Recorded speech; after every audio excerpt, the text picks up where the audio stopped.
De otro lado, señor presidente, con relación a la situación en el Perú, a la que se han referido distintas delegaciones, deseo puntualizar lo siguiente. El 7 de diciembre se produjo un golpe de Estado en el Perú. El entonces presidente Pedro Castillo anunció en cadena nacional de televisión la disolución inconstitucional del Congreso de la República y ordenó a la fuerza pública intervenirlo, así como intervenir el Poder Judicial, el Ministerio Público, el Tribunal Constitucional y la Junta Nacional de Justicia, entidades que se encontraban a cargo de investigar las denuncias en contra del exmandatario por casos de corrupción y de crimen organizado. Haciendo uso de sus facultades constitucionales, el Congreso declaró la vacancia del entonces presidente Castillo y el Poder Judicial dispuso su prisión preventiva por la presunta comisión del delito de rebelión, tipificado en nuestro ordenamiento legal como tal. La entonces vicepresidenta Dina Boluarte asumió la presidencia de la República por mandato constitucional. Que quede claro, la situación actual del expresidente Pedro Castillo la generó el propio Pedro Castillo. Esta crisis política originó el inicio de protestas y movilizaciones que incluyen tanto demandas legítimas que reflejan sin duda una deuda histórica con regiones y sectores de la población marginados por décadas, así como acciones motivadas por intereses políticos o con el deliberado propósito de producir violencia y destrucción, que incluyen el intento de toma de aeropuertos y otros activos críticos, incendio de oficinas públicas, ataques a dependencias policiales y fiscalías, cierre de carreteras, entre otros. Estas acciones violentas tienen la clara intención de subvertir el orden constitucional y alcanzar objetivos políticos que estos grupos no pueden lograr a través del cauce constitucional. Las situaciones descritas constituyen amenazas a nuestra democracia y al Estado de Derecho en la región, como lo son las acciones condenables ocurridas en Brasil recientemente. Es de lamentar, por ello,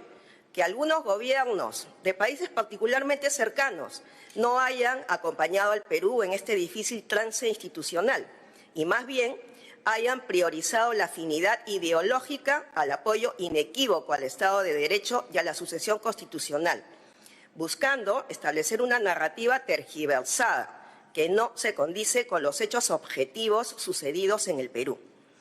No deja de sorprender que en 2023, luego de que la gran mayoría de los países de la región han vivido episodios traumáticos de ruptura constitucional con secuelas sumamente dolorosas, no sea posible conseguir un rechazo unánime a un intento de cierre ilegal del Congreso y las instituciones tutelares de la democracia en mi país.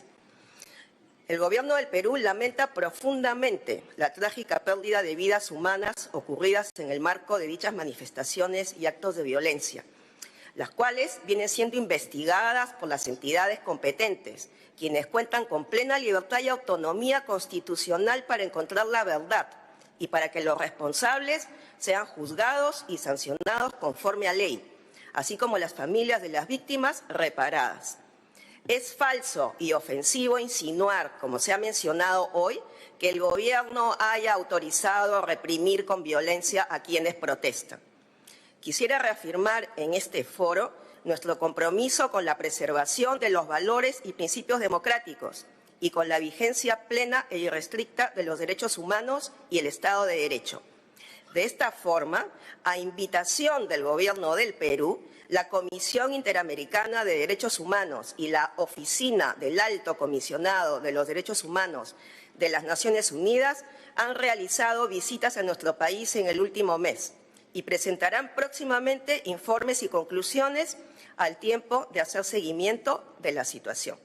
Asimismo, el día de mañana, el Perú compartirá con la comunidad internacional sus políticas en favor del cumplimiento de sus obligaciones en materia de derechos humanos, en el marco del mecanismo del examen periódico universal del Consejo de Derechos Humanos de las Naciones Unidas en Ginebra.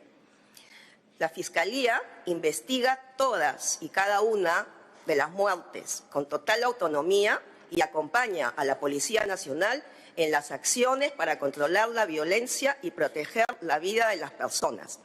La vida de los 33 millones de peruanos, que son las verdaderas víctimas de esta situación de violencia.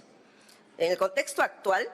toda salida a la crisis pasa en primer lugar por el establecimiento de un diálogo amplio, la búsqueda de acuerdos y el respeto al Estado de Derecho. Pueden contar con la sincera voluntad del Gobierno del Perú de realizar su mayor esfuerzo por restituir la confianza a través del diálogo y detener los enfrentamientos que a nada conducen.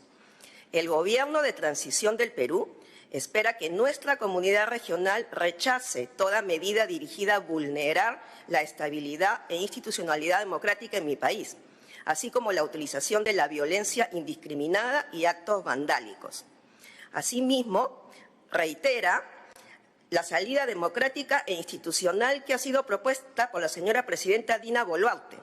Elecciones generales adelantadas para el año 2024, para que el pueblo del Perú, de manera soberana y sin injerencia alguna, decida su futuro en paz y en libertad. El Perú reitera que la democracia en América Latina y el Caribe no admite interrupciones ni retrocesos y es una conquista en la que es necesario persistir. Muchas gracias.